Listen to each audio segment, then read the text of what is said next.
மஹிந்த ராஜபக்ச கிட்டடியில் லஞ்ச ஊழல் ஆணைக்குழுவுக்கு விசாரணைக்கு போனவர் தானே.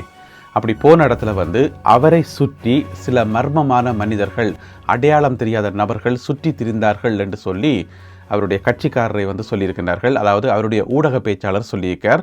இதன் மூலம் மஹிந்த ராஜபக்சவினுடைய உயிருக்கு அச்சுறுத்தல் ஏற்பட்டிருக்கிறது என்று சொல்லி அவர்கள் சொல்லியிருக்கிறார்கள். எனவே இது குறித்து விரிவாக விளக்கமாக இந்த காணொளியில் பார்க்கலாம். ஸ்ரீலங்கன் ஏர்லைன்ஸிடமிருந்து 8 கோடி ரூபாய் காசு தவறுதலான முறையில் வேறொரு கணக்குக்கு மாற்றப்பட்ட செய்தியை இதுக்கு முதல் போட்ட வீடியோவில் சொல்லியிருந்தேன் நான். இப்போ பார்த்தீங்கன்னு சொன்னால் அது சம்பந்தமாக ஸ்ரீலங்கன் ஏர்லைன்ஸ் ஒரு விளக்கம் ஒன்றை சொல்லியிருக்கிறார்கள். அந்த விளக்கத்தில் என்ன விஷயங்கள் எல்லாம் சொல்லப்பட்டிருக்கு சொல்லி, அது மட்டும் இல்லாமல் இன்னும் ஒரு மோசடி சம்பந்தமாகவும் அவர்கள் தகவல் வெளியிட்டிருக்கிறார்கள். எனவே எல்லாவற்றையும் பார்க்கலாம். கனடாவில் இருந்து 2 செய்திகள். 2 தமிழ் இளைஞர்களை, இலங்கையைச் சேர்ந்த 2 தமிழ் இளைஞர்களை கனேடிய போலீசார் கைது செய்திருக்கிறார்கள். அது ஒரு செய்தி. இன்னும் ஒரு தமிழ் இளைஞரை காணவில்லை என்று சொல்லி கனேடிய போலீசார் தேடுகின்றார்கள். அது குறித்தும் பார்க்கலாம். தமிழடியான் சொந்தங்கள் அனைவருக்கும் வணக்கம். மே மாதம் 17ஆம் தேதி 2026ஆம் ஆண்டு ஞாயிற்றுக்கிழமை. வாருங்கள் காணொளிக்குள் போகலாம். மஹிந்த ராஜபக்சவினுடைய உயிருக்கு கடுமையான அச்சுறுத்தல் ஏற்பட்டிருக்கிறது. எனவே அவருக்கு ஏதாவது ஒரு சம்பவம் நடக்குமாக இருந்தால் அதற்கு அரசாங்கம் தான் பொறுப்பேற்க வேண்டும் என்று சொல்லியிருக்கிறார் என்று பார்த்தீங்கன்னு சொன்னால், மஹிந்த ராஜபக்சவினுடைய ஊடக பேச்சாளர் மனோஜ் கமகே அவர் தான் சொல்லியிருக்கார். இந்த மாதிரி மஹிந்த ராஜபக்சவினுடைய உயிருக்கு அச்சுறுத்தல் ஏற்பட்டிருக்கு சொல்லி. ஏன்னு சொன்னால், அன்றைக்கு 12ஆம் தேதி லஞ்ச ஊழல் ஆணைக்குழுவுக்கு விசாரணைக்கு போனவர் தானே, காலம் 9:30 மணிக்கு.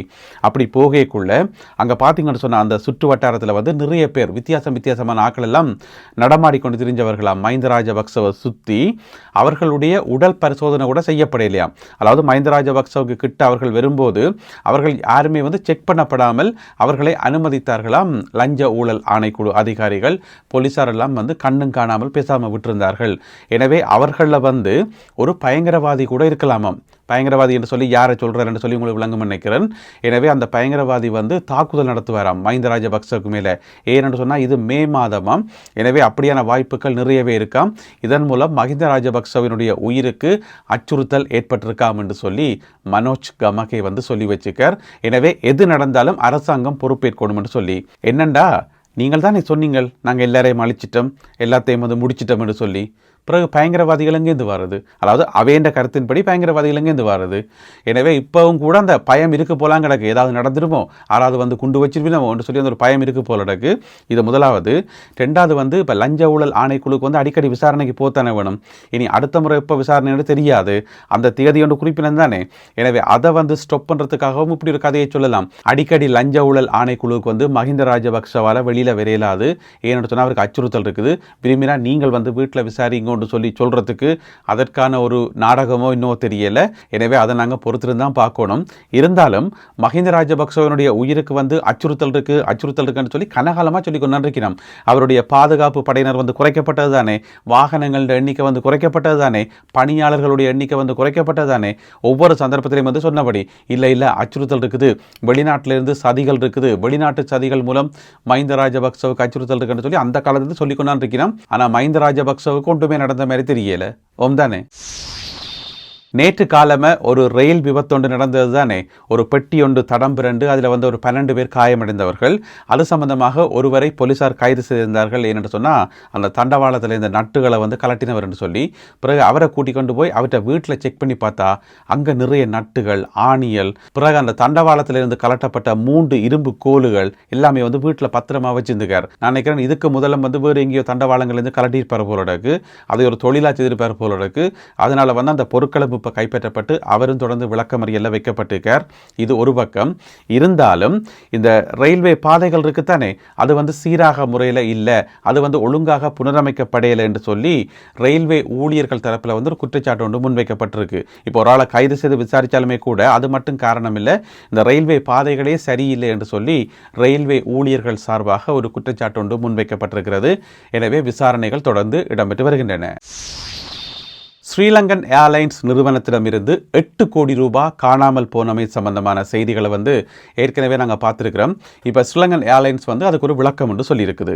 என்ன சம்பவம் என்று சொன்னால், ஸ்ரீலங்கன் ஏர்லைன்ஸினுடைய சென்னையில் இருக்கிற கிளை இருக்குது தானே, அந்த சென்னை கிளையில இருந்து துபாயில் இருக்கிற ஒரு வங்கிக்கு காசு அனுப்பணும். அதாவது கிட்டத்தட்ட 8 கோடி ரூபாய் காசு வருது. 8 கோடி ரூபாய் காசு அனுப்பியிருக்கணும். ஆனால் துபாயில் இருக்கிற வங்கிக்கு பதிலாக அபுதாபியில் இருக்கக்கூடிய வேறொரு வங்கிக்கு அனுப்பி போட்டினோம். அந்த காசை இன்னும் மீட்க முடியாமல் இருக்குது. இதுதான் அடிப்படை பிரச்சனை. அப்போ எப்படி இந்த தவறு நடந்தது, ஏன் மாற்றி அனுப்பினீங்கள் என்று கேட்டதுக்கு ஸ்ரீலங்கன் ஏர்லைன்ஸ் ஒரு விளக்கம் சொல்லியிருக்கேன்னு சொன்னால், என்னென்னா துபாயில் இருக்கக்கூடிய ஒரு கம்பெனிக்கு தான் அந்த காசை அனுப்பியிருக்கணும். அப்போ அந்த கம்பெனி தங்களுடைய வங்கி விவரங்கள் டீட்டெயில்ஸ் எல்லாத்தையும் மெயிலில் அனுப்பிவிடும் தானே, அக்கௌண்ட் நம்பரெல்லாம் போட்டுட்டு இந்த அக்கௌண்ட்டுக்கு காசை போட்டு விடுங்கோ என்று சொல்லி ஒரு மெயில் ஒன்று அனுப்பிவிடும் தானே. அந்த மெயில் வராக்கு முதல் அதே மாதிரி அதே கம்பெனிலேருந்து வரக்கூடிய மாதிரி இன்னும் ஒரு மெயில் ஒன்று வந்திருக்கு. அதுக்குள்ளே யாரோ குறுக்கால பூந்து அந்த ஹேக்கர்ஸ் இருக்கணும் தானே, அவையில் அந்த கம்பெனிலேருந்து வார மாதிரியே ஒரு மெயிலை போட்டிருக்கணும். அதில் ஒரு அக்கௌண்ட் நம்பரை போட்டு பெயர் விவரங்கள் எல்லாம் போட்டு பிரான்ச் எல்லாம் போட்டு இந்த வங்கிக்கு நீங்கள் காசை போடுங்கள், 8 கோடி ரூபாவையும் இதுக்கு போடுங்கள் என்று சொல்லி ஒரு மெயில் ஒன்று அனுப்பி வைக்கணும். அப்போ சென்னையில் இருந்த அந்த அதிகாரிகள் அந்த மெயிலை ஒழுங்காக வாசிக்கல. அந்த மெயில் எங்கேருந்து வந்திருக்குது, உண்மையிலேயே அந்த துபாய் கம்பெனிலேருந்து தான் வந்திருக்குதா ஒன்றுமே பார்க்கல. பார்த்துச்சுன்னா மெயில் வந்திருக்குது, அக்கௌண்ட் நம்பர் வந்திருக்குது, அனுப்பு காசு என்று சொல்லி போட்டு உடனே அனுப்பி வைக்கணும். அது பார்த்தா துபாய்க்கு போகிறதுக்கு பதிலாக அங்கால அபுதாபிக்கு போயிட்டுது. இதுதான் பிரச்சனை. அப்போ இப்போ விசாரணைகள் நடக்குது. இதுக்குள்ளே குறுக்க பூந்தது யார், இதுக்குள்ளே ஹேக் பண்ணது யார்? இங்கே ஸ்ரீலங்கன் ஏர்லைன்ஸினுடைய சென்னை கிளையில இருந்து அந்த துபாய் கம்பெனிக்கு காசு அனுப்ப இருக்கிற அந்த தகவல் யார் யாருக்கு தெரியும், அந்த தகவலை யார் யாருக்கு பகிர்ந்து கொண்டார்கள் என்று சொல்லி இது ஒரு பெரிய விசாரணை உண்டு. எனவே விசாரணைகள் ஆரம்பிக்கப்பட்டிருப்பதாக சொல்லப்படுது. இது ஒரு பக்கம். ஸ்ரீலங்கன் ஏர்லைன்ஸ் இன்னும் ஒரு அதிர்ச்சியூட்டும் தகவல் ஒன்றையும் சொல்லியிருக்குது. அதாவது அவர்களுடைய சென்னை கிளை இருக்குத்தானே, அதில் இருந்து 22 மில்லியன் ரூபாவை காணலையாம். அந்த 22 மில்லியன் இந்திய ரூபாய்.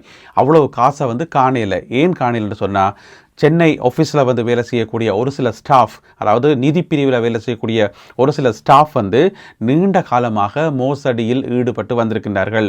ஃபேக் டாக்குமெண்ட்ஸ் எல்லாம் கொடுத்து பொய்யான கணக்கெல்லாத்தையும் எழுதி கனகாலமாக சுத்துமாத்தில் ஈடுபட்டிருக்கிறார்கள்.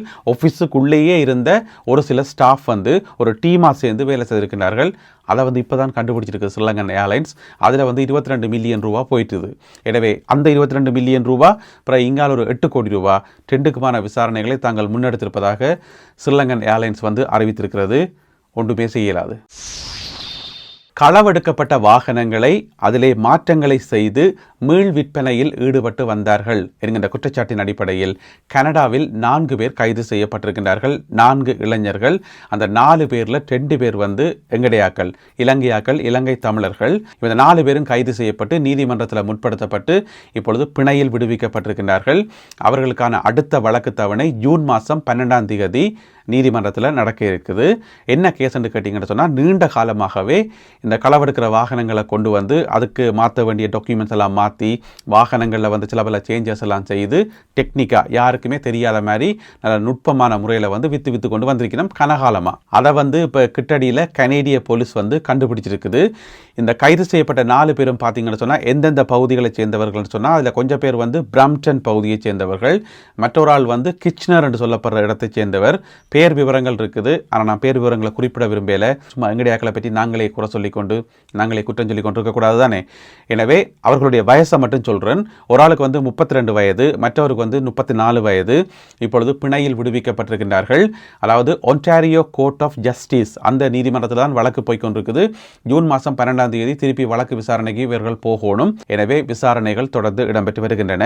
இது ஒரு பக்கம். இங்கால பார்த்தீங்கன்னு சொன்னால் இன்னொரு பக்கம் ஒரு தமிழ் இளைஞர் ஒருவரை காணவில்லை. இலங்கையைச் சேர்ந்த தமிழ் இளைஞர் ஒருவர் கனடாவில் காணாமல் போயிருக்கின்றார். கடைசியாக பார்த்தீங்கன்னு சொன்னால் மே மாதம் 11ஆம் தேதி, இந்த மாதம் 11ஆம் தேதி காலம 7 மணி போல விக்டோரியா பார்க் அவென்யூ, டொரண்டோவில் விக்டோரியா பார்க் அவென்யூ அந்த இடத்துல கடைசியாக காணப்பட்டவராம். சிசிடிவி காட்சிகளில் அந்த இடத்துல கடைசியாக அவர் காணப்பட்டிருக்கார். அதுக்கு பிறகு ஆழக்கானையில் அவருக்கு 38 வயது. இப்போ நீங்கள் படத்தில் பார்க்குற இவர் தான் தர்ஷானந்தன் என்று சொல்லப்படுகிறது. இவருடைய பேர் தர்ஷானந்தன். எனவே இவரை கனேடிய போலீசார் தேடிக்கொண்டிருக்கிறார்கள். இவரை கண்டுபிடிப்பதற்கு பொதுமக்களுடைய உதவிகளை போலீசார் நாடி இருக்கிறார்கள். இந்த காணொளியில் பகிர்ந்து கொள்ளப்பட்ட இந்த செய்திகள் தொடர்பான உங்களுடைய கருத்துக்களை மறக்காமல் கீழே எழுதுங்கள். மீண்டும் சந்திப்போம் உறவுகளே. நன்றி, வணக்கம்.